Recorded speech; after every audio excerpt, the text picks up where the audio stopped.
All right, let's get right into it. Today, we're going to talk about how to stop wasting your life and actually start owning your potential. We're going to break down the two biggest enemies we all face. First, the enemy that lives inside of us, and second, the one thing we can't escape, the unstoppable force of time. So, yeah, let's dive in. So, let me start with a question for you. Imagine someone offered you 1 crore rupees, which is a little over $100,000. The catch? You have to spend it all today because you won't wake up tomorrow. Would you take it? I mean, really think about that. Is there anyone on this planet who would actually say yes to that deal? And right there, that's your answer. The single most valuable thing you have is tomorrow morning. It's worth more than all the money in the world. And yet, it's the one thing we just throw away without a second thought. So here's the thing. Before we can even begin to manage our time, we have to face the real reason we waste it in the first place. And that leads us to our first battleground, confronting the enemy within. This right here is where the real fight starts. It all begins with a really brutally honest admission. Something like this: I am nothing but weakness. And you know what? We all feel it. We get emotional, we procrastinate, we get distracted by stuff that just doesn't matter. But saying this, admitting this, that's not a sign of failure. It's actually the very first step in the fight. So you're faced with a choice, right? On one side, you've got the trap. The trap is just giving up, saying, well, I am what I am, I'm doomed. But on the other side, you've got the fight. The fight is this belief that you can struggle and scrape and claw at those weaknesses day after day just to get a tiny bit better. That's the choice. And this quote just nails it. The real battle isn't with your boss or your circumstances. It's against your own procrastination, your own self-doubt, your own laziness. If you can win that war inside your own head, believe me, the challenges on the outside, they just don't stand a chance. So really, it all boils down to this. Life is not going to just hand you things on a silver platter. You have to find that inner grit, that fighter that just won't quit, that dog within you. Because make no mistake about it, life is a dogfight. Okay, so once you've started to wrestle with that enemy inside, you've got to face the big one on the outside, the great opponent that gets every single one of us: time. You know, in the ancient Atharva Veda, time is described as a fast horse that never, ever stops. You can't buy it, you can't bribe it, you can't slow it down. You really only have two choices: get on its back and ride, or just stand there and watch it gallop off into the distance without you. Now look at this number, 86,400. What do you think that is? I'll give you a hint. It's not money, but it is way, way more precious. That's it. It's the number of seconds deposited into your account every single day.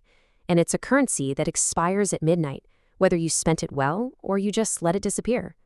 Think about it. If that were money, you'd invest every last penny, wouldn't you? So why on earth do we treat our seconds any differently? And this is where it all comes together. This brings us to what are maybe the two biggest sins you can commit against yourself. Number one, believing you are weak, which we just talked about. And number two, wasting your time. You see how they're connected? They're two sides of the exact same coin. You have to conquer your inner weakness so that you can properly value and use your time. It's like what Tony Stark's dad said in the movies. All the money in the world can't buy you a single extra moment. Every second you let slip through your fingers is gone for good. It is the ultimate limited resource. Okay, so we've identified the enemies, right? The one inside and the one outside. So now what? Well, now we need a battle plan. We need a strategy. So let's talk about the art of falling forward. Denzel Washington put this so perfectly. You know how people always say you need a plan B to fall back on? He says, forget that. If you're going to fall, you might as well fall forward. That way, at least you see what you're going to hit. The point is, failure isn't the opposite of success. It's a huge, necessary part of it.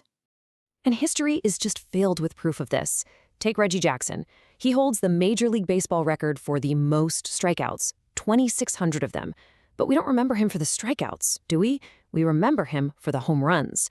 Or Thomas Edison. He failed 1,000 times before his 1,001st try gave us the light bulb. Every single one of those failures was just a step forward. All right, let's get super practical for a second. There was a Harvard study that looked at 100 different productivity hacks, and one just blew the others away. It's called time boxing. The idea is so simple, but the effect is huge. You stop making endless to-do lists, which, let's be honest, are basically just wish lists, and instead you schedule a specific block of time for every single task right on your calendar. You're not just deciding what to do anymore, you're making a real commitment to when you'll do it. It forces you to get real about your 24 hours. But here's the catch. For time boxing to actually work, you can't just block out time for some vague idea like work on project. Your goals need to be crystal clear, and that's where the SMART framework is so incredibly useful. It makes sure your goal is specific, measurable, achievable, relevant, and time-bound. It basically gives every single time box a mission, a powerful why behind the what and the when. So here's the crucial part. You've got the strategy, the time boxing, the SMART goals. That's your logic. But you still need that inner grit, that emotion we talked about at the beginning. You see, peak performance is like a dance between logic and emotion. When you've planned everything out, but you just can't see a way through, you have to use raw emotion and willpower to push. And then, when your emotions are just screaming at you to quit, you override them with cold, hard logic that says, nope, the plan says I don't stop. And all of this, all the fighting, all the planning, all the falling forward, it brings us to the final, and maybe the most important question of all. What's the point? What is the end game?